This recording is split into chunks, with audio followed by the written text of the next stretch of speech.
তো অবশেষে এই দাদাটাকে টাটা করে আমরা এখন বেরিয়ে পড়লাম কল্যাণীর উদ্দেশ্যে। সবাইকে টাটা গুলো করে এখন গাড়িটা ঘুরিয়ে নিচ্ছে। যত গান চলছে আমি এটার ওটা ভয়েস ওভার দিচ্ছি।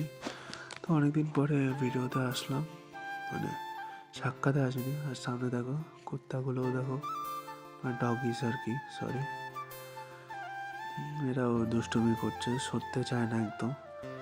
আর আমাদের আস্তে আস্তে করে বেরোচ্ছে, যেহেতু পাপার শরীরটাও খারাপ ছিল, একটা কাজ ছিল, তো এখন বেরিয়ে যাচ্ছি কাজে। ওটার পুরো ভিডিও নিতে পারিনি, যদি ভিডিওটা পুরো খারাপ হয়ে গেছিলো।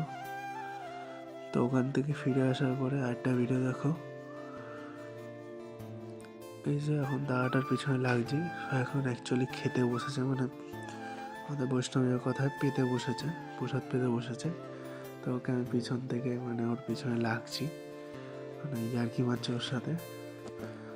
আর ওকে মানে দুবার মানে ধমকিও দিয়ে দিয়েছে। ওকে দেখালাম এখন মুড়ি পাচ্ছে, ও প্রসাদ পাক। আর তোমরা ভালো থেকো, সুস্থ থেকো, টাটা। আবার একটা নতুন ভিডিওতে দেখা হচ্ছে, টাটা।